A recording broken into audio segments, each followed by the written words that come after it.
It's the Farmer to Farmer podcast, episode 171, and this is your host, Chris Blanchard. Carolyn, Pam, and Tim Wilcox farm 50 acres of vegetables at Kitchen Garden Farm in western Massachusetts. Starting with an acre of produce in 2006, Caroline and Tim have steadily expanded the farm's scale and added fire-roasted salsa and a naturally fermented sriracha to their farm's production. We discuss the value-added products and how those fit into the work and overall business of Kitchen Garden Farm since they account for a significant portion of the farm's revenue. Tim and Caroline dig into the process of scaling up their operation, including how they manage a multitude of different locations for production, and they share how they developed a wholesale-only marketing strategy and the nuts and bolts of how that works on their farm. The Farmer to Farmer podcast is generously supported by BCS America. BCS tractors are versatile, maneuverable in tight spaces, lightweight for less compaction, and easy to maintain and repair on the farm. Gear-driven and built to last for decades of dependable service. BCSAmerica.com. And by Vermont Compost Company, founded by organic crop growing professionals committed to meeting the need for high-quality compost and compost-based living soil mixes for certified organic plant production. VermontCompost.com. And by Farmers Web, software for your farm. Farmers Web makes it easier to work with your buyers, saving time, reducing errors, and increasing your capacity to work with more buyers overall. FarmersWeb.com. Caroline, Pam, and Tim Wilcox, welcome to the Farmer to Farmer podcast. Thanks for inviting us. Hi, thanks for having us on. So I'd like to start off by having you guys tell us about Kitchen Garden Farm there in Sunderland, Massachusetts. How big of an operation do you guys have? What are you guys growing? How long have you been in business? And all of those kinds of details to set the stage for us. Well, I could start a little bit. We are growing 50 acres of certified organic diversified vegetables, a lot of specialty vegetables. We kind of specialize in a lot of things. So peppers, tomatoes, eggplants, roots, radicchio, Asian and European varieties. Our brand is variety and exceptional quality. Tim, do you want to talk about where we are? Yeah, so we're farming here in the Connecticut River Valley. There is a great community of other farms around here. I went to Hampshire College, and that's sort of how we both ended up here. I was there from 2001 to 2005, and we started the farm just shortly thereafter in 2006. We were on 1 acre of rented land originally, and over the last 5 to 7 years, we've really started scaling it up. So starting in 2015, we were growing on 30 acres, and so we've been adding some new land and a lot of new infrastructure and equipment pretty rapidly over the last couple of years. I guess I should also mention the thing that I always forget to say right when I introduce the farm is that we also make sriracha and salsa, and we have this whole line of value-added products from our own ingredients that we make ourselves that has become a really big part of the business as well. How big of a part of the business? I mean, is it half of what you're doing? Is it a quarter of what you're doing? Yeah, it's about a quarter. I think it's about a quarter. Okay, so pretty darn significant. I do want to come back to that because I think there's a lot of interesting things to talk about having a value-added line, and especially on a farm of your scale. I feel like the value-added things like the salsa or the sriracha or people doing pickles or jams and jellies tend to be with smaller operations. You guys are, 50 acres of vegetables that's a lot of vegetables. And having a value-added enterprise on top of that, that's a pretty significant undertaking. Yeah, we like to work a lot. Okay. Yeah, and we're embarking now on a big investment into the value-added so that it can scale up to be somewhat more comparable to the scale of the vegetable operation. So that's the next phase for us, have both of those parts of the business be pretty sizable. The sriracha and salsa is sort of like the latest incarnation of a real effort since we started the farm to have like a culinary focus in one way or another. So there was a time where we were doing a lot of farmers markets, and we had rented a kitchen, and we had a kitchen staff that was making prepared foods ready to eat at farmers market. We don't do that anymore. And then we had like a CSA that was like a pre-Blue Apron kind of like recipe box thing that we were doing for a while, and we sort of scrapped that. And so like now this is like the thing that we kind of have, as we've scaled up the farm, we've sort of been able to get really good at growing a lot of things. But we can go out and bust out like a whole truckload of peppers in an afternoon, and take them up to the processing facility the next day. And we've kind of figured that out as like something that is really kind of cool and exciting. When you say take those peppers up to the processing facility, that's your own processing facility, right? You guys are actually doing that processing? We do the processing, and hopefully by sometime this winter, it will be our own processing facility. But we currently are using a community food processing center. It's about 15 minutes away. It's called the Western Mass Food Processing Center in Greenfield. Oh, interesting. But this year, we're building our own kitchen on the farm, so this is a huge next phase for us. We've got grants lined up, loans we're closing on tomorrow, all of the plans in the works, and the contractor going to show up any day now to start demo and start construction. So that's where we're at. That's the next step. Why have you guys decided to bring that processing in-house rather than continuing to rent a facility? Well, the community food processing center that we use is a great place to get started. They have all this equipment, pretty small industrial size processing equipment like the big steam kettles that we use and the bottle filler and all this kind of stuff that we wouldn't have necessarily wanted to like buy when we were just starting out. So it's a great place to start. But working in a shared facility like that with such a seasonal product has been challenging. In order to get any sort of flexibility with the scheduling, we have to have all of our dates actually booked in January. So, if the crop is a week early, there's no way of getting an extra day, for example, because it's a pretty high demand facility. So those are the kind of challenges that we're hoping to have our own facility where we can process when the crop is ready every day, during the harvest period, because we get about 6 weeks of pepper season, and we're doing something like last year we did 19,000 pounds of hot peppers processed. So it's a short window to do a lot of stuff. Right. We've had to do crazy amounts in a given day because we only get so many days in that space.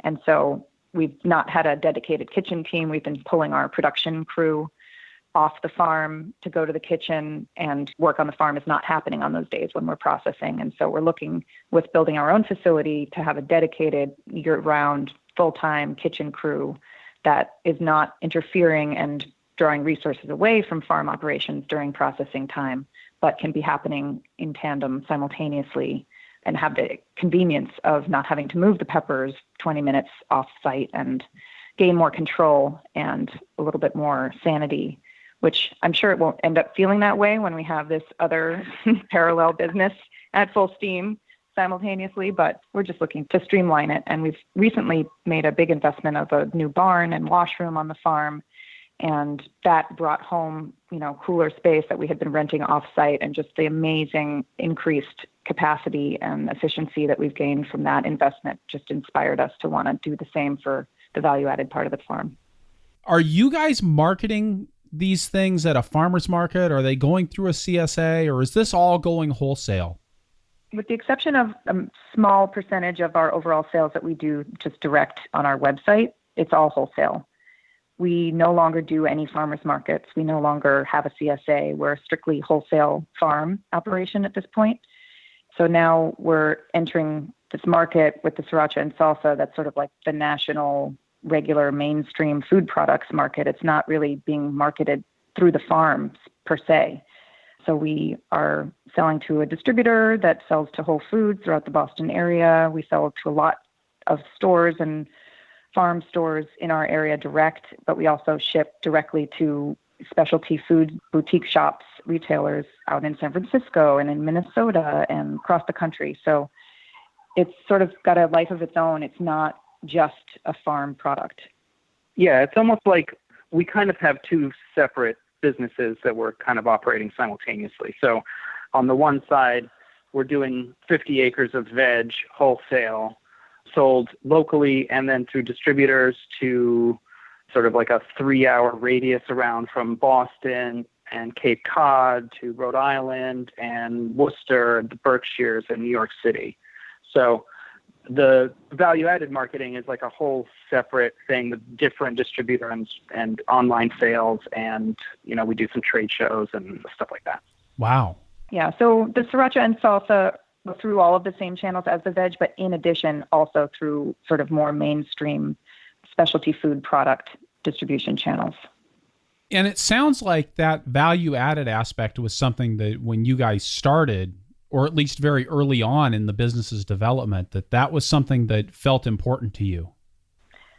I don't think we identified value-added products as the way that we would express our interest in food through the farm. That really happened by chance in 2013 when we made the first 5-gallon bucket of hot sauce for our Chili Fest. And we were like, let's make something we could sell at the festival. But I had gone to culinary school prior to deciding to farm and had been a restaurant critic and a journalist. And I'd been very interested in food, and that's sort of what brought Tim and me together first and before we decided to pursue that through farming. Once we decided to do the farm and we're growing vegetables, we were always experimenting, like Tim was saying earlier, with ways to have food that we prepare be a part of the farm. And that we did farm dinners and lots of other ways of approaching that. So we didn't know that we wanted to have a bottled product on the shelf at Whole Foods. That was never really the specific goal. Yeah, but we've always been looking for that sort of unique sort of way that we can express our love of food and cooking with people. You know, back in the early days, we would go to farmers markets with recipes and we would talk about what their grandmother used to make, and it was awesome. But, you know, we've sort of tried these various iterations to like express our culinary knowledge and skill and appetite and passion. And this is kind of like the latest thing it's the thing that stuck the most. So we're rolling with it. Do you anticipate that with the construction of a new facility specifically for doing the value-added processing that you're going to expand your product line? Yeah, that's definitely part of the goal. We have some ideas of other types of stuff that we want to do. We want to get into doing dried peppers and smoked peppers sort of in the short term, and then in the longer term, we could see doing like processed tomato products or pickles or other types of things to expand out the processing season. So currently we're processing tomatoes, tomatillos, onions for the salsa, mostly in August, and then peppers just from September 1st through the middle of October. So we're really only processing veg out of the field for like 2.5 months. But if we had, you know, a cucumber product, for example, or like a cauliflower carrot product or both, you know, we could have processing happening on 5-6 months of the year. Or pesto, you know, it could start June 1. Mm-hmm.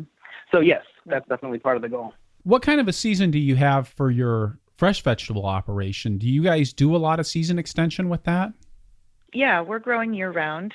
We have several high tunnels, so we're doing greens in the winter, and we do a lot of storage routes. We were able to expand our cold storage facilities quite a lot when we built the new barn 2 years ago. So we are working all through the winter, filling orders, shipping orders, and then, of course, processing sriracha and salsa, keeping the crew busy in the kitchen that way, and then selling those products and doing the bulk of the marketing for that during the winter time because we have a little bit more time. But yeah, it never stops. So we're growing greens, you know, for harvest in March and in January. And the only time we ever shut the farm down is for 1 week in February when the kids have their school break and we take a trip. Nice. How many kids do you have? We have 2. Son My and a daughter daughter. Lily is 10. Yeah, Lily's away at sleepaway camp right now. She's 10 and Oliver is 8. The farm came first, then we got married, then we had kids, and we've been growing the farm and the kids at the same time.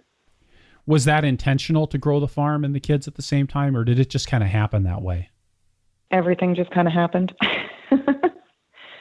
I was actually listening to another episode of your podcast today, trying to get my brain sort of wrapped around having to do an interview when I've got so much going through my brain about the crops and the heat and the dry weather that we're having and how to plant this 2-acre field of Brussels sprouts without any irrigation.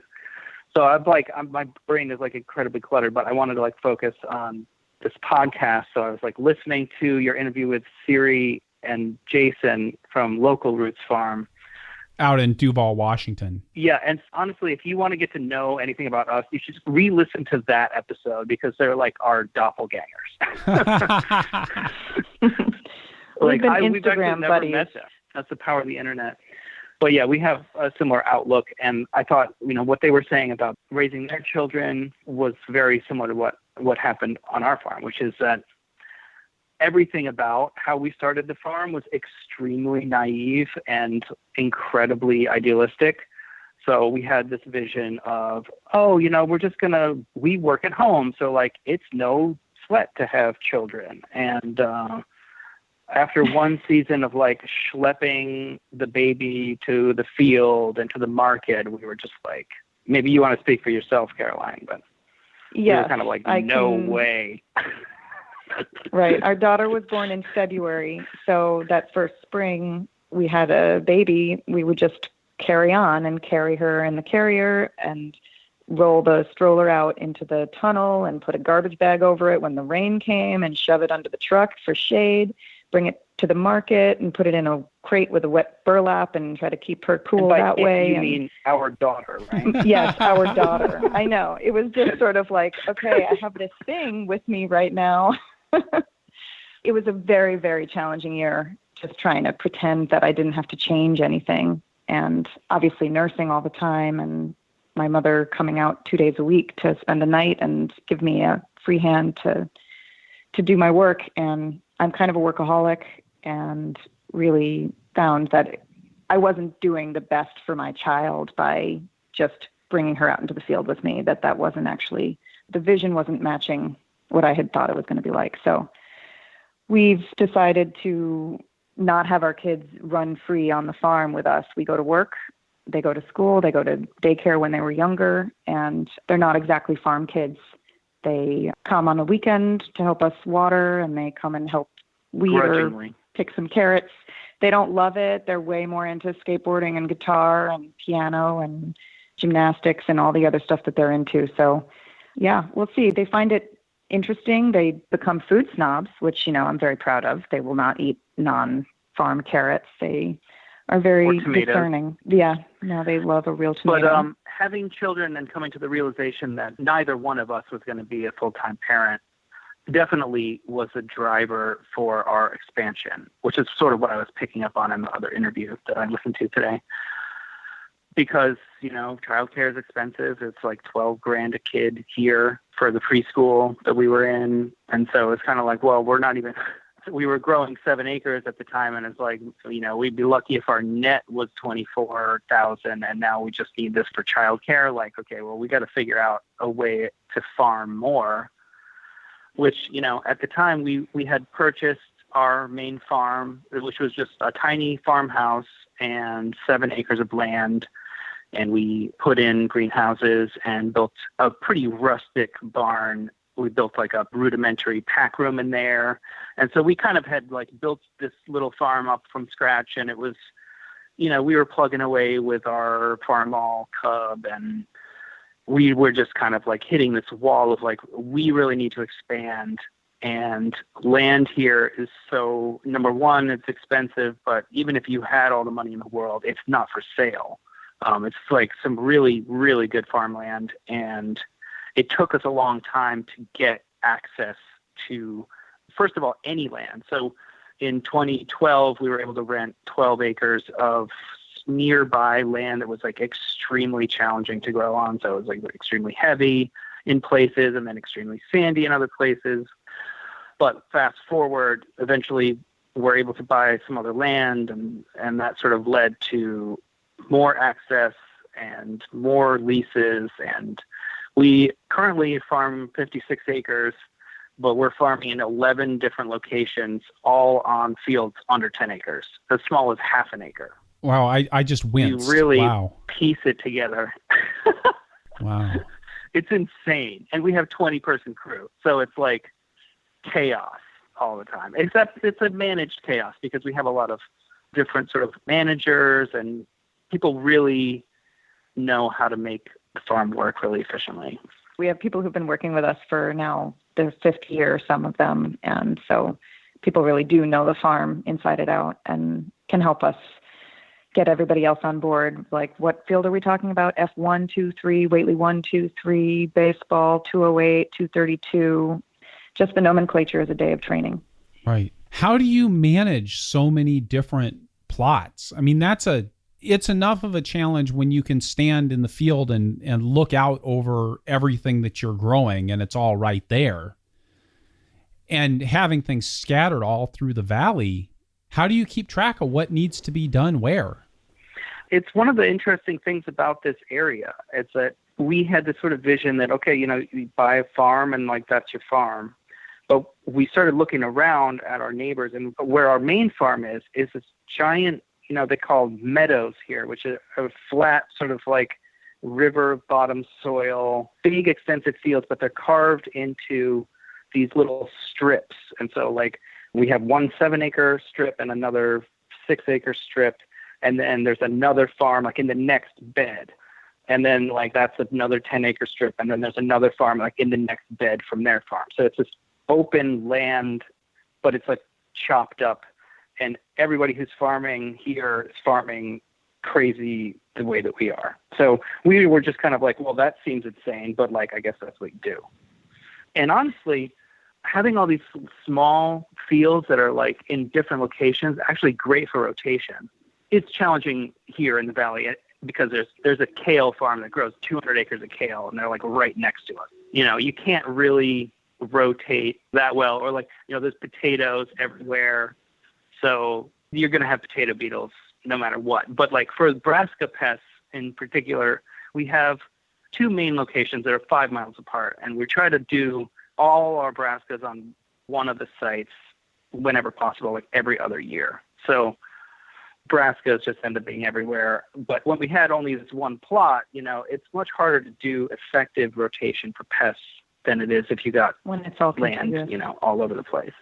And then also scaling up, we'll prep the whole field and we'll plant it within a week. And somehow that seems easier to me than having like what we used to do on our smaller scale, which was like, okay, well, these 2 beds of lettuce are done over here, but the parsley we planted next to them is not done yet. So like now we have this field that's all chopped up and we're trying to double crop it, and it's a mess. And I feel like it's much easier to have all these different fields. Like it's an acre of this, it's an acre of that, and you kind of just go, and it's still a mess, but so Tim and I have a division of labor where he manages more the production, the tillage, the planting, the cultivation, and then I manage everything from harvest forward.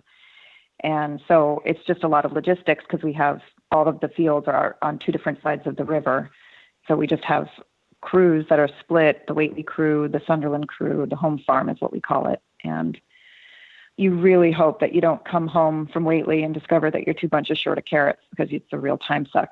So it's just a lot of forethought and managing of the crews. And, you just have to drive around and physically see what's happening or depend on your team to report back to you accurately when we're trying to forecast availability or determine if the crop is done or if it's ready. And we do a lot of driving around. So I'm trying always to increase efficiency by managing as little transport, 20 minutes each way with 5 people. It's a lot of labor. So that's definitely always on our minds. And because you emphasize quality so much when you're harvesting so far away from home, you talk about harvesting 20 minutes away from home. How are you maintaining quality on a product that you're picking that far away? A lot of trips. So we have wet, we have shade, and we have, just for getting all of the cool leafy crops in the morning and then all of the harder bulky crops in the afternoon, and just shuttling them back to the washroom for processing immediately in waves throughout the day. That's the best we can do until we have some sort of a reefer harvest vehicle. Something that's unique about our farm is that we may be the largest farm that's run like a tiny farm. We just are doing the same farm that we used to do 10 years ago when we were on 2 acres with 20 people. We're all just doing more of the stuff that we used to do the exact same way, it seems like. We've added some equipment. We've put in a lot of washroom infrastructure that's like made it possible to wash 1,000 bunches of carrots and beets and onions at the end of the day when they come in at 5 and be out of there by 7. So like we have built some efficiency into it, but we're still bunching carrots. We're doing pretty finicky stuff, and we're doing a lot of it. So I think we're just insane, maybe. That's how we do it. you're always asking these questions like, how do you do this insane thing? And it's like, well, you just have to kind of be insane. Well, I think there is something to that, right? I mean, it is just being willing to deal with the situation that you find yourself in. I mean, it's kind of like your decision to scale up. You know, it's like, well, we've got kids and it's not working. So what are we going to do? We're going to grow the business. I mean, in and of itself, that's kind of an insane proposition right there. And I do think the only way out is through when you're dealing with something like that. I'm reminded of this great quote from the Terminator that I watched with my son and daughter recently because I'm trying to educate them in 80s pop culture.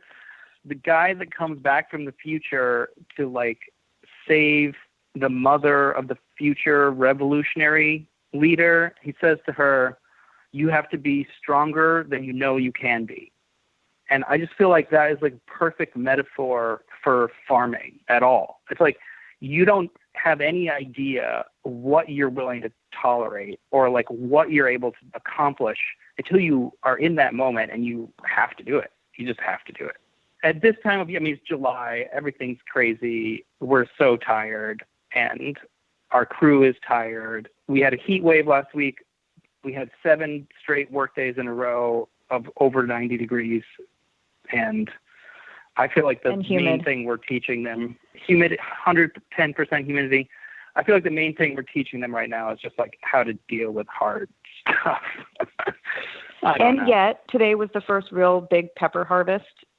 We had jalapenos and shishitos and padrones and pepperoncini and corbacci and cubanelles and purple peppers and all kinds of stuff on the list. And we're hot. It's the afternoon. We've been working hard and we're still just like so excited because they're so amazing and they're so perfect and shiny and brilliant colored. And we just don't somehow lose the passion even when it's hard and find people who are inclined to be receptive to that and can really run with that and feel that. And so I don't know, every day there's a moment like that, even though there's a lot of hard moments during the day, there's a time when you are like finding something looking as good as it could possibly be or transforming it into the best version of itself that it can be and taking pleasure in that.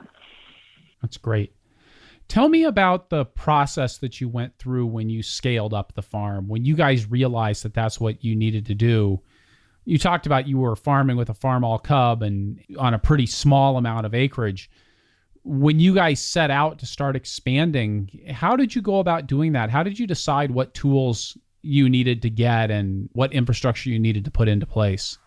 I've always been very conflicted. I ended up being sort of the production guy on the farm, but I don't have any background in farming. I mean, I guess I can't say that anymore because I've been doing it for a while, but when we started out, I had no background in farming. I had no mechanical inclination whatsoever, and I was always extremely conflicted. Like, we knew we needed to grow, but like, I didn't want to like have to purchase equipment. I didn't want to have to operate equipment. I certainly didn't want to have to fix any equipment. So we actually took on a business partner who was another guy managing his own independent farm, and we merged our 2 farms together because he had some equipment that we thought it would be like pretty smooth if we were to just absorb him and his farm into our farm. And then we he had also lost access for anything to his land. Right. So he had a business and he had all this equipment, but he had no land. And we had gotten this other lease and we needed equipment. And we were like, hey, let's just farm together. Like, this is going to be awesome. So that was step 1 for our expansion. And that partnership was pretty short-lived, only lasted for 2 years. And by the middle of the first season, I had sort of had come around to like, maybe this isn't so bad, farming, at that time we were farming about 20 acres. And maybe I do, have specific ideas about how I want this bed shaper to be set up or whatever. And so we were having compatibility issues with our business partner and ended up parting ways. It was all very amicable, and they started up their own independent farm again with their CSA business. And it was at that time that we stopped doing CSA. This was in 2014. So then we were really just kind of like farmers market and wholesale, and we continued to expand. So there was like a small contraction there, and then we've grown the farm every year since 2014 with a lot of the same crew. And so we sort of got a chance to start over a new chapter of the farm and just grown it from there. Through that partnership experience, I think you really learned a lot about how much you actually knew and what your capabilities were and, the vision that you had for the farm. I think we learned a lot about just like the culture we wanted to have on our farm, that when you are forced to sort of share something that's so deeply personal with somebody else and then it's not meeting your expectations. I don't know, it was a very eye-opening experience to know, okay, we have a very clear vision for what we want our farm to be. And then we had that reset moment in 2014 where we're like, okay, very intentionally, this is the farm we're going to now do. And it's going to reflect who we are and what our priorities are. And it was a really sort of important moment, turning corner for us. At that time, we were so close to shutting the farm down. We had actually interviewed for jobs, both of us, at the end of 2013. We were just so kind of like, oh my gosh, we had a bad season that year. It was really terrible weather and we lost money and we were like, oh my God, what are we going to do with this farm? Because it was a hard thing to do. And we went out and I interviewed for a restaurant group that was going to do a farm, and they were going to pay me $50,000 a year, which was more than I had ever made farming up to that time. And I was tempted, but at the end of the day, we had to make the decision of it's too risky. We don't want to move. We have these kids. We have responsibility. We like where we live, and we've built this thing with every ounce of ourselves for the last 7 years. And we're going to double down, and we're going to get deeper into debt, and we're going to go all in, and we're going to leverage everything, and we're going to buy new equipment, and we're going to do it. And I haven't really fantasized about quitting farming. It used to be an annual ritual. You can talk to other people who worked for us back in the early days, but I was just the Debbie Downer all summer long. I was like, why are we doing this? Sleep deprived, young kids, infants. I was like, this is a terrible lifestyle. This is not what I signed up for. And I was very vocal about this. But now I feel like we sort of survived. And now that we're completely leveraged and in debt up to, our eyeballs, I have this sort of inner stillness about our choices. And it's this is just what we're doing now. And we're doing some cool stuff. We're pushing the edge and we're proud of what we're doing, and maybe we're making money. I have no idea. I like to think that we're making some money, but I honestly think that success for me in farming is just getting the opportunity to do it for another year and surviving and just convincing our creditors to give us more money, to keep going because they believe in us. And it's just the most amazing feeling just to keep going. Yeah, I feel like at that moment when we recommitted to the farm and decided we were going for it, we, for the first time, truly identified that the best thing we could possibly do, the mission that we had in life to make food for people. We had so much pride and investment in the farm that we had already started and built, and it had so much impact and meaning to the people that we supply and serve, and that there was nothing that we could do that would be more meaningful. Yeah, take a job, get a paycheck, pull a paycheck, get some health insurance. That's overrated. Who needs that? That's for lazy people. Did you look at your operation and say, this is where we're going to be in 2018, and that's how you've built it since then? What did that vision look like, and how does it compare to where you are now? I feel like we do a lot of annual analysis and planning and do a lot of multi-year forecasting, but I don't know that we've necessarily followed a straight path. I can't remember what a specific vision that we might have set forth in 2014 might have been, but I feel like the general goals are the goals that we are achieving, of just making the food that we grow available more widely, reaching markets that we weren't able to serve directly through distributors. I feel like there's a lot of meaning in the fact that the food that we're growing here in this little corner of Massachusetts it's reaching a lot of people. And I think that that's one of the goals for me.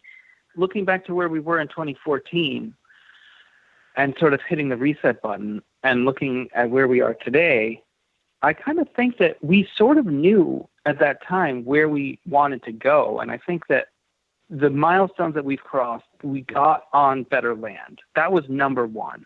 Like, I remember writing this up for our loan officer because we do this annual report.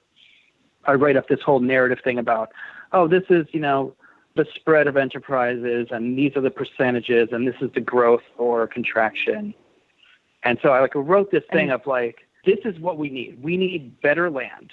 And until we get better land, we can't build better infrastructure. So we need land and infrastructure, and we've done that. And at the same time, we had decided that we were going to stop doing prepared foods and catering, which we were doing. We were doing events, catering, prepared foods at markets in 2013 and 2012 to some extent. And we scrapped that, and we were like, we're going to focus on this value-added product.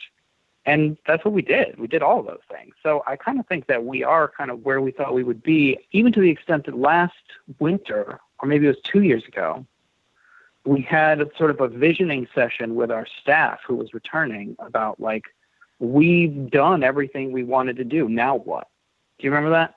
I do. I was just putting that together, that we had sort of laid out these goals, and then we accomplished those goals, and then we were having this conversation with them. Okay, so now what should the next phase look like? And bringing our crew into a conversation with us, you're on this team with us. What should our next set of goals be that is going to make this farm the place that we all want to be putting all of our energies into? And that was where the idea for building the kitchen at the farm came from.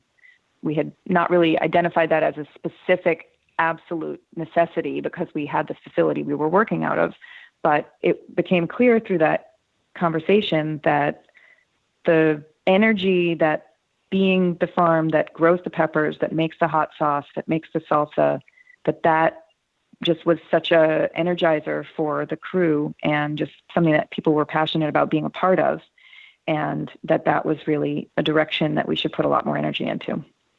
Great. All right. With that, I think we're going to stop here, take a quick break, get a quick word from a couple of sponsors, and then we'll be right back with Caroline, Pam, and Tim Wilcox from Kitchen Garden Farm in Western Massachusetts. The Farmer to Farmer podcast is supported by BCS America. BCS two-wheel tractor is the only power equipment a market gardener will need, with a PTO-driven attachments like the rototiller, the flail mower, the power harrow, the rotary plow, the snow thrower, the log splitter, and more. You name it, you can probably run it with a versatile BCS two-wheel tractor. The first time I used a rototiller way back in 1991, it was mounted to a BCS two-wheel tractor, and it spoiled me for life. When you get behind a BCS, you can tell that it's built to the same commercial standards as four-wheel farm tractors, and it has many of the same features. I've used other tillers and mowers, and I spent most of the time that I was using them thinking of how much easier it would have been with a BCS.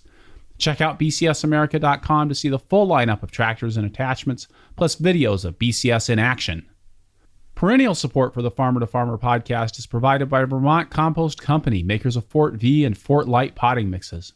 What if you didn't have to worry about weak transplants and poor germination due to less than great potting soil? Or getting truly finished compost for your homemade blend? Or making sure that your employees remember to add the fertilizer charge? What if you could grow plants up until the roots filled the container without having to worry about supplying extra fertility? And what if your potting soil had your back consistently, year after year? That's what Vermont Compost potting soil can bring to you. I used Vermont Compost Fort V as a blocking mix and potting soil for over 12 years on my farm. We grew some great transplants with it. I mean really great transplants, year after year after year, without worry and with the confidence that I was truly setting my plants up for success.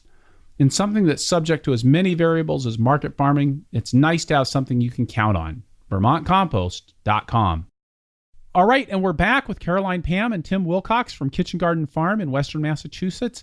So you guys are doing all of your marketing right now through what I think of as wholesale channels. So selling to restaurants, selling to grocery stores, and I think you said selling to wholesale distributors. And that's for your fresh produce as well as for your value-added products. Can you tell me for the fresh produce what that marketing actually looks like on an annual basis and on a day-to-day basis? Yeah, we are working with some of the same customers that we started out delivering to when we were just a tiny 1-acre farm with a little pickup truck. And then we're also working with a lot of much bigger buyers nowadays. So we have a local route that goes out on Tuesdays and Fridays to stores and restaurants and co-ops in our, general vicinity. Aside from the local customers that we work with directly, we work with a number of other businesses that we were lucky at that moment in 2014 when we decided we were going to expand into wholesale and really focus on going in that direction and stop CSA. At the time, we still did some farmers markets, but really put a lot of energy into wholesale. We were just very lucky that at that same time, a couple of new farm-based distributors came online. So we've been working with Myers Produce that is based in Vermont and brings a lot of product from there down into New York City and now to Boston as well. We've been working with Let Us Be Local, which is a similar serving restaurants primarily in Worcester. Farm Fresh Rhode Island serves restaurants and stores and institutional buyers like RISD and Brown University and hospitals in Boston and Rhode Island. There's a number of others that I could mention. Marty's Local serves the Berkshires, and we just sort of have been in the right position at the right moment, at the right time when we were ready to scale up our availability to meet the demand of these new distributors that were serving similar types of customers that we sell to directly, the stores and restaurants, but in urban areas like Boston and New York and, just a lot higher volume. Because that was one of our issues. Our area is very competitive for farming. There's a lot of large-scale organic farmers here and conventional. But, at a certain point, if you want to get bigger, you got to find a market elsewhere because there's just the River Valley Co-op in Northampton can only have so many suppliers of bunched carrots and pickle and cucumbers. So we've been really aggressive in working with a online software program that was not really adapted to a single farm using it. We work with Local Food Marketplace that's based in Oregon, I believe, that was designed for food hubs to source from multiple farms and then sell direct to consumers. But I found that the software was the best for my needs of anything that I had found. And that's really what has also enabled us to sort of really add the number of customers that I'm managing without being constantly at my computer, because I basically have no time at my desk, whereas I used to have like 20 hours a week where I would be sending out my email list and receiving the orders and compiling them into spreadsheets and various formatting for the pack list, for the harvest list. That was a whole lot of work that this software now does automatically. And that's been another big factor in being able to ramp it up. Tim had mentioned earlier your similarity to Jason and Siri at Local Roots out in Washington State. One of the things they described was that they really had a very high-touch marketing system where they were very much in the mode of emailing and calling and text messaging with everybody that they were working with. It sounds like you guys don't do that. I definitely built up the wholesale business by the main farm number is my cell phone that is always on my person, and I'm never without it. And I would be calling up my chefs and buyers on schedule to get the orders and then scribbling it on paper that was in my pocket out in the field. Like that was my mode for many years. And now that we have the online ordering system, I still have a lot of communication with my buyers, but primarily the smaller direct buyers are sort of like in the habit and in the routine, and it doesn't require a lot of checking in. However, I do know what they want and I know what they like. And so if I have something that comes available that I didn't have on my list, or I end up with more tomatoes than I anticipated, I know exactly who to call. And I can, with a text in a second, get it spoken for. So I definitely have developed a lot of those direct relationships with our, chefs we've been working with for a long time. And now I have that also, but it's more of a business-to-business relationship with the distributors. There's a lot of forecasting and testing the waters. Like I have a buyer who's looking for so much cabbage. Would you have any of that? Or would you have all of that? So I'm definitely doing a lot of the constant communication with these buyers.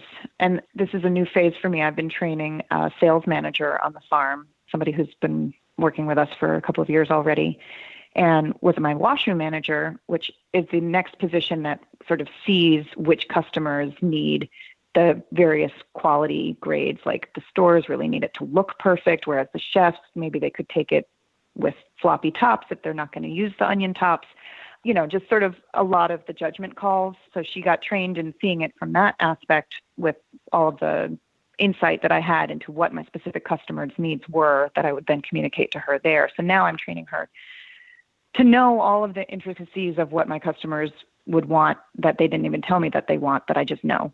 So that's been an interesting experiment to see how much of that I can download onto somebody else. She's a pretty sharp cookie, but I think that the online platform, the greatest innovation was having a transparency of how much inventory we have. Because, farms are not exactly inventory-based businesses. Like, we don't actually pick anything hardly unless we already have an order for it. So the online platform really forced us in ways that seemed insane when we started, forced us to stock essentially an inventory. And that's actually allowed our buyers, big and small, to see what's available. And when something sells out, it's gone and it doesn't appear on the list anymore. So that has been tremendous efficiency gained of like not having to call people and say, oh, we got too many orders for tomatoes or whatever, because it's all just transparent and everybody can see it when they log in. Of course, there is a lot more nuance to it because I've trained a lot of my people, the customers, to tell me their wish list. So we do a lot of forecasting. I've been training my harvest manager to scope out every field and produce a number for how many bunches of Walla Walla onions do you think are remaining in this bed after we get through today's harvest? What should I be able to offer for next Friday's harvest? And that's a real skill to look at a field and come up with a number. And we've got systems in place where we have the spreadsheets with the planting schedule and the record of, how many trays of 228s were planted in that field. So theoretically, how many plants are there, and then how many per bunch. And then, there's some math to back it up. But that's too slow if you're actually trying to crop by crop consult the spreadsheet and then come up with a number through math. Like, it's a skill that I just have like built into me at this point of just like looking at a field. I think I have about 1,000 fennel that I could sell tomorrow if I needed to. So I'm trying to get my staff to be sort of able to do all of the things that I do, because I'm anticipating when we have the kitchen facility and when we're even just in construction in the near future, having my attention a little bit diverted. And it's going to be an amazing thing when I can have all of those operations happening without me being focused on them specifically on a day-to-day basis if I have to be on the production line bottling sriracha or stuff like that. So in answer to the question about the transparency of the inventory, we post a number of how many are available, and when it sells out, it sells out. However, then I also train all of my most important buyers to say, I would actually take 20 more flats of heirloom tomatoes if you had them, so that when I do stretch, because I love to stretch, and like if I can get more, I will get more, and I will make that customer happy. I know who wants it, and I don't even have to communicate again in order to send it to them. How do they do that through the online platform? I mean, if I'm ordering on Amazon, you order one of something and then you don't really have an option to say, but I would take 3 more if you got them. Yeah, there's just a little area called order notes, and they are just putting in a little note to us that we're scanning at the beginning of the day. I was only able to order 2 cases of picklers, but I would love 15, and that makes it easy for me to try and make it happen. And more often than not, we fill the order. It's kind of insane, but Caroline is very good at that kind of thing. I really love to try. I love to do as much as we can possibly do, and I really hate to disappoint a customer. So I love not having to cut orders. So that's what's really awesome about the inventory function. But I also love to be able to exceed their expectations. And so that's what I try to do through that system. It's kind of nice to have that as something that's built in, that exceeding expectations, that knowing that you can do that more often than not. That's a nice little marketing edge right there. When I first started working with, say, Myers Produce or some of these other distributors, we weren't really at the scale that they were needing, but I would stretch. And, after a season of more often than not, actually getting the quantities that they were looking for, then making those winter conversations where you forecast, well, I would definitely love to continue to buy this. And like, I have buyers for more than what we did this year for this particular crop. We just sort of like tailored our planting plan to meet this kind of growing demand from these bigger distributors. And I think that they definitely love working with us because often I get a call like, oh, I got shorted by this farm. Do you have this? And yes, I can do it. And I don't often put them in that position. I mean, this is kind of like something that is built into our DNA as a farm because of our modest origins. So like when we had our first season, we didn't know anything. We didn't realize how crappy the land that we were farming was. And like we had terrible stuff to work with, but we would go out into like a 20-foot bed of parsley and get 100 bunches, even if it's crappy looking. And like, that's just what we do. And like, we just make it happen. Well, the end result would not be crappy looking, but if you were to look at that field, you wouldn't be able to imagine the beautiful bunches of parsley that could be generated from it. It's actually one of the horrors that I have when I look back at pictures from the early days on my farm, how often we were picking out of garbage trying to make something beautiful. We just are really good at that. Are you still really good at that, or has your skills in production grown so that you're not, now you'd be picking 1,000 bunches of parsley out of 200 feet. And when you guys go out there, do you have good looking stuff, or is it still a struggle to try to come up with stuff to meet those quality demands that you have for yourselves? Oh, I mean, we really have upped our production game a lot. We're doing a lot more pest management. We're selling to grocery stores. We're selling to processors. We sell a lot of stuff to Real Pickles. So when we sell Napa cabbage by the bin full, like it can't be just infested with bugs. So like we have gotten a lot better, and my production manager has really taken the lead on sort of the pest management stuff. And I do think that we are achieving a much higher baseline quality through more focused attention on growing. But that said, like, it's July, there's weeds everywhere. It's crazy. And we still have to work with what we have. And it's not always perfect. It's rarely perfect. I would say most of the time I am just like blown away by how beautiful the bunches of kales are, the size of the Walla Wallas, or I'm just thinking of things that I handled today. Maybe rarely perfect is not fair, but I tend to sort of he undersells himself. But I do also work with my harvest crew a lot because like they'll get spoiled. They'll go out and have the most amazing bodacious fennels, and then, we'll pick through the biggest of the big, and then we'll need to downgrade the size expectation for the next day's harvest because they're just going to be maybe a slightly smaller bulb that is available that day. And they're like, oh my God, there's no good fennel here. And it's like, well, actually, the fennel that you were just harvesting is amazing and couldn't possibly be any better. So there's just like quality standards. Yeah. Quality standards are flexible day to day. The conditions in the field change every day. And so that's been one of the like hardest things to train people on, is to sort of be able to evolve to understand the various versions of the thing that are beautiful and acceptable. Then there's also the factor of taking something that may not look ideal in the field, but transforming it into a beautiful bunch and something you can be very proud of.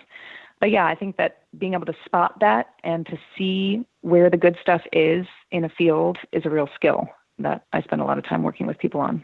Just to circle back a little bit to the harvest forecasting, I know that that's a skill that is, well, it seems like it should be easy to look out in your field and go, yes, there are this many bunches of that out in the field. But it's another thing entirely to actually go out and do that and get it anything close to accurate week after week after week. And especially if you're dealing with needing to forecast more than 24 hours in advance, if you're needing to deal with changes in the weather, changes in pest conditions, things like that. Can you talk a little bit about how you actually do the forecasting process? I mean, there's just a lot of familiarity with the length of the bed. And, of course, they vary in all the different fields to some extent, but the size of the plantings that we typically do. So a lot of it is just sort of like habitual. If I am heading into a new lettuce field that we haven't harvested yet, I feel fairly comfortable with the number of heads that might be in it. Oh, I guess it gets trickier when you have already harvested half of the field and the conditions on one end of the bed are different from on the other end. And then you're trying to figure out how many are left of the certain quality that you require.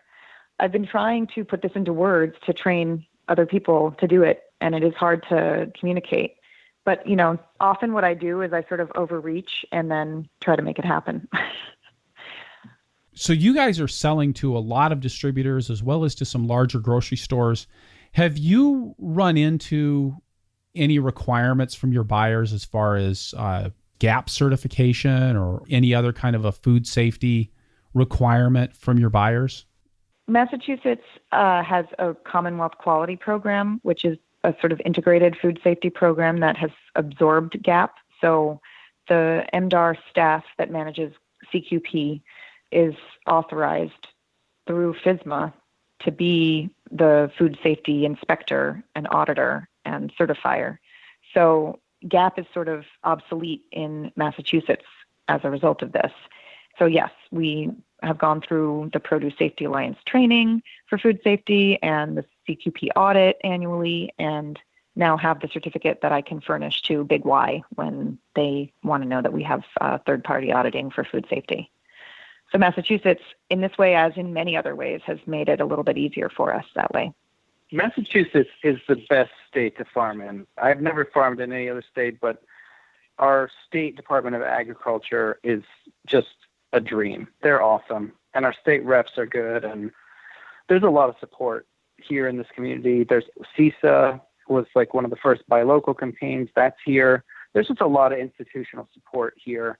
And it's made stuff like FSMA compliance just like that much easier than other states. So we're very grateful for the help we've gotten from the state of Mass. This being the first year that the produce safety rule was in effect, have you guys had to make changes on your farm to meet those food safety requirements? Well, it was pretty convenient that we just built a brand new building with a brand new wash pack facility in it. And we were able to sort of design it in a way that would be compliant from day one. So they kind of came out and they were like, oh, great, you're building this all into the building. And like, that's awesome. And that was pretty much the end of it. It was great. Yeah, we had the ability to plan for that from the beginning with that building design. But I would say that also some of the organic regulations that we learned how to do when we became certified in 2014, even though we never changed our growing practices, we were always organic from day one. But when we decided to move more into wholesale, we decided it would be worthwhile to do the certification.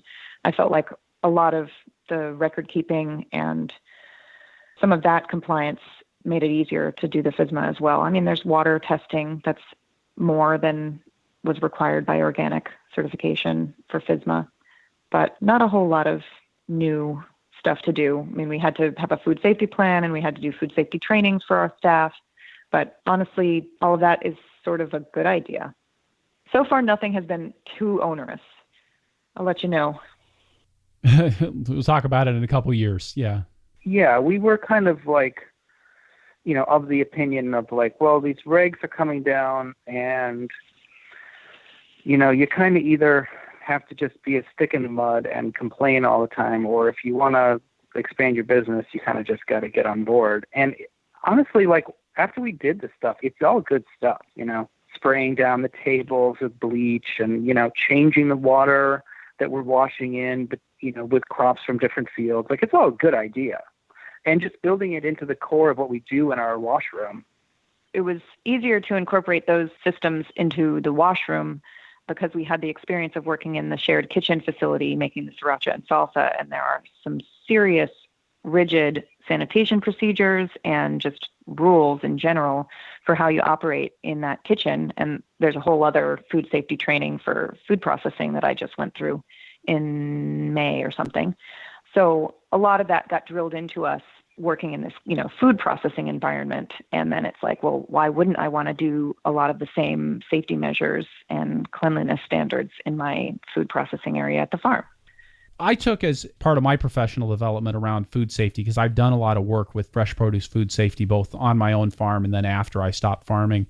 I took a training that was actually designed for processors rather than for fresh produce growers. And I felt like there was a lot of the procedures and the paperwork that they had and the way that things were laid out that was actually more useful than a lot of the examples that I felt like had been developed for produce growers, that actually seemed to add more value to the process of helping people say, here's what you need to actually do to get things done and to get it done the way that it's supposed to be done. Yeah, no, I mean, absolutely. That mirrors our experience of doing food processing and having to comply with an even more rigid, HACCP plan and those things that just make you more conscious of the risks, and it just makes you less likely to make mistakes. But yeah, I feel like the regs on produce, it's always kind of like trying to play catch up with people. It's like, what, you can't have like dust from the loft like falling down onto the fresh lettuce.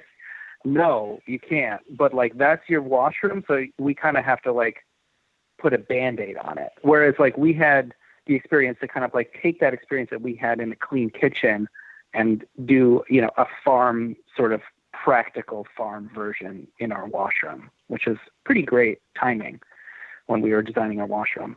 And the washroom is still fairly simple in design. We've got floor drains and we've got sinks and we've got a stainless steel bagging table and a root tumbler and a rinse conveyor and another stainless table for packing out things. There's not much to it, but the materials are all compliant and it's very easy to clean. And, there's a door where the dirty produce comes in from the field and there's a door where the clean produce leaves the dock and the cooler is there in the middle. It's all very logical. People come to the farm and they're like, you designed this? And we're like, there's not much to it. It's just like an open room with some stuff and a directional flow. So to take a little bit of a pivot then, although food safety and employees kind of go hand in hand together, but you mentioned that you've had several of your employees who've been with you for quite some time. Can you talk about that a little bit? Yeah, I mean, we have a sort of division of labor that we talked about between Caroline and myself. And so we have different employees who report, either to me or to Caroline. So we have essentially two teams. There's a harvest team and there's a production team. And so this year we have 5 people and myself on production, and we have something like 12 plus Caroline on the harvest team. So harvest team really includes everything from sales and packing and anything happening with harvest. So when people come to work for us, often they'll start off on the harvest crew.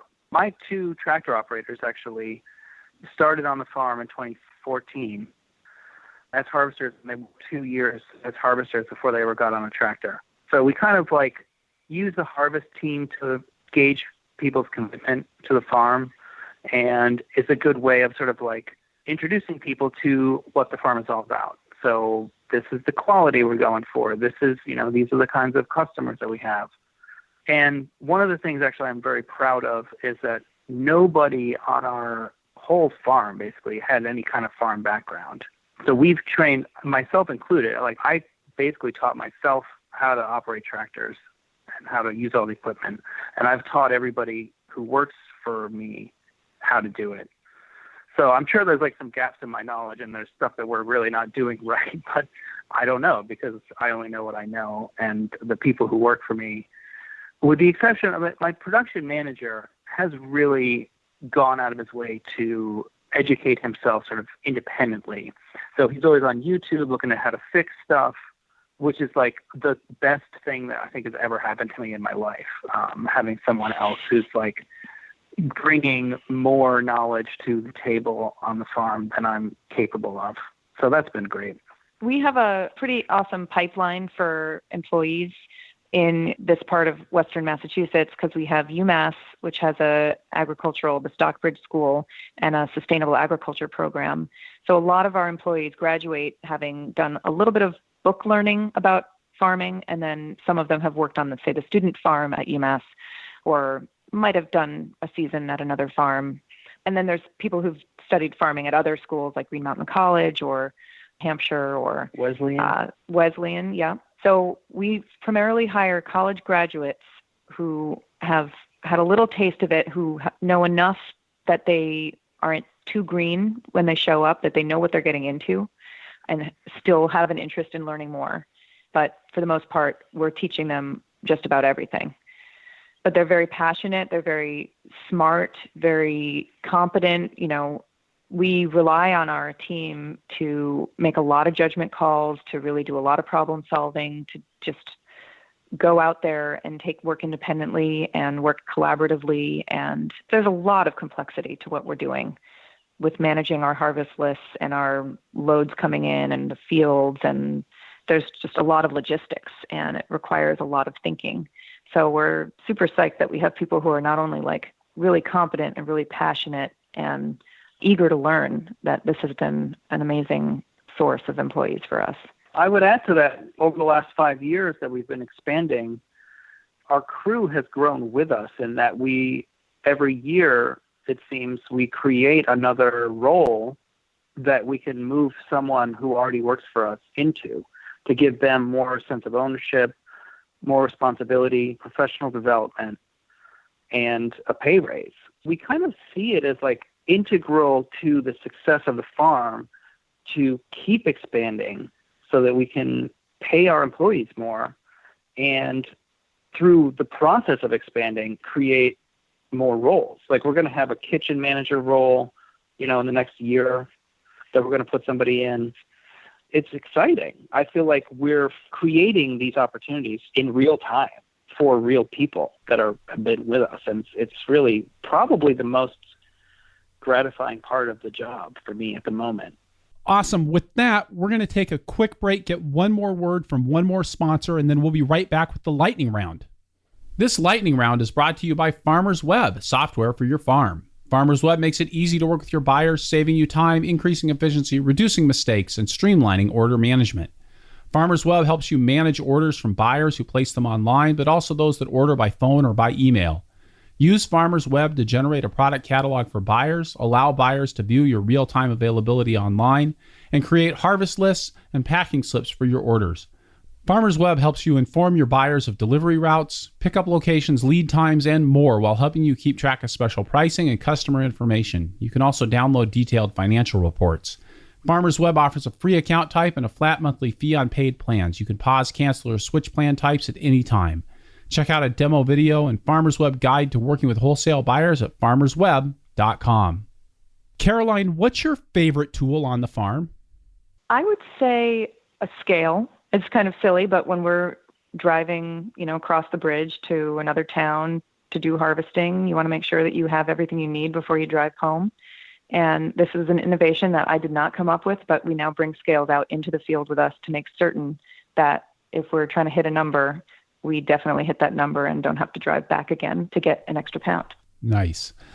And Tim, how about you? So my favorite tool is the pump, the irrigation pump. So we have these little point wells in various fields, and so we can set up irrigation just with a small engine, 2-inch sort of irrigation pump. But we figured out that when we were farming 5 miles away and we didn't have any water there, we were like, how are we supposed to fill the transplanter? And so we came up with this idea by copying one of our neighbors, but we're able to pump out of groundwater into this tank that's in our box truck that we use to move transplants around. So we can go to any field that we have, hook up the pump to the well, pump the well water into a 250-gallon tank. It takes a minute. And then, we fill the transplanter also, quite rapidly, and you can drive it anywhere. So that was something I was pretty proud of, and I kind of think reflects the weird way that we farm. Nice. How did you guys get started in farming? I had been working as a journalist in Manhattan at the New York Observer back in 2000. 9/11 happened, and I was really interested in food, but didn't take it seriously, and finally got the push to go to culinary school. And as I was working in kitchens and cooking at home and being really inspired by food, I found myself at the farmer's market as the source for the best ingredients, and just had my eyes opened and got the bug to go have an experience working on a farm in Italy and try it out. And I also, post-culinary school, worked at the farmer's market as a manager and doing chef demos. And that is how I met Tim, who had been taking time off from Hampshire and was working as a market manager. The day before I got my job, he went off to work on a farm in Italy. So we had this sort of parallel missed paths experience. And once he returned, we hit it off. That's sort of like the pre-story. That was like sort of before I actually farmed. So I had spent one season working on the Hampshire College farm. This is in 2001. That was my first farming season. And then took a summer job at the Green Market in New York City. And I just spent the whole time like talking to all these farmers. Like it was my job to go around and just kind of like chat people up and collect the checks and take out the trash. And it was an incredible experience to meet some of the top growers in the Northeast and really kind of pick their brains. And I remember all of them were saying like, you shouldn't ever start a farm. It's terrible. It's horrible. It's too much work. And I just, went and did it anyway. But I don't think either of us would have done a farm if we hadn't met the other person, because our sort of like teamwork thing that we have together, I think is pretty important. And I think if Caroline and I weren't a thing, I don't think the farm would be a thing. Caroline, is that true? Yeah, I definitely would not want to do this alone. And Tim and I have different approaches to the work that we do, but we have, from the first minute that we met, shared this vision of like enjoying food, being excited about the food that we grow, and just like an unparalleled pleasure in eating what we produced ourselves. And, I would say that some of that was an experience that I had in Italy working on this farm and like eating the big communal lunch in the middle of the day and taking time and really wanting to recreate that experience in my life every day back at home. And that's something that we share and that we have been doing every day.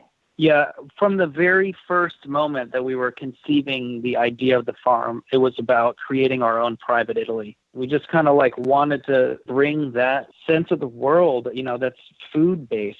This is our food and like this is our community. And we sit down and we have a meal every day. And we've been doing it for 10 plus years on our farm every day with our staff. And I think maybe the intensity is a little different than our experiences in Italy. Mm-hmm. But we try to preserve as much of the quality of life as we can. All right. And when I ask what's your favorite crop to grow, Tim, is that going to be a reflection of your experience in Italy? Well, it's funny because I actually did my college thesis on radicchio. And early on, that was really my passion. And I actually spent time in Treviso a whole summer interviewing farmers and like working on radicchio farms. And this was back in 2005. So maybe I was ahead of my time because we actually had stopped growing it for several years. And it was only sort of like to my friend Chris, Campo Rosso farm, he was like, I really want to start this farm about radicchio. And I was like, maybe I should do that again. But anyway, radicchio isn't really my favorite crop anymore. We're really into peppers now. So we have this, I feel like I'm halfway decent at growing peppers, where I feel like radicchio is still a very challenging crop. So it's bolting or getting mildew or whatever, but we've had really good success with peppers. And currently it's kind of taken on extreme obsession levels. So we're currently growing 150 different varieties of peppers this year. Wow. And we're getting into, I think we have just 40 alone of this super hot varieties of ghost peppers and 7-pot scorpion peppers, and in every color imaginable. Those indigo rose tomatoes, like there's peppers that have that are in the super hot category. We're growing those. That's something that's like just this crazy amateur breeding scene. So we're sort of a little tapped into that, and we have this pepper festival where we set up this one day a year or a whole weekend. We set up all of the peppers in this incredible array. And, we have a festival, there's bands and there's food trucks and beer, and people come out. burn their faces off on the peppers, and it's hilarious. And so, yes, hot peppers in particular, that's what I'm really passionate about right now. And how about you, Caroline? What's your favorite crop to grow?